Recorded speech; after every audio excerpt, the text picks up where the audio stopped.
Philippines tungod kay niya sila sa ancestralan. Ancestralan busa kailangan mosunod taon sa illegality sa atong mga negosyo.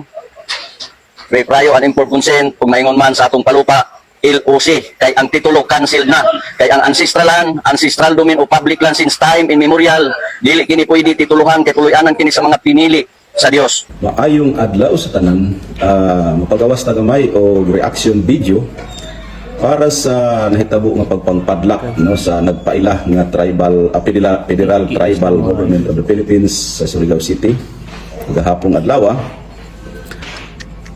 Una, ang ilang grupo dili legitimate nga mga IP leaders. So no dili pod sila acknowledge nga indigenous peoples organization sumala sa ilang gigamit nga balaod nga Indigenous Peoples Right Act o IPRA-law no nga mao ang Republic Act 8371. So mahulog sila mo kaigsunan nga bogus Indigenous Peoples Organization. Gani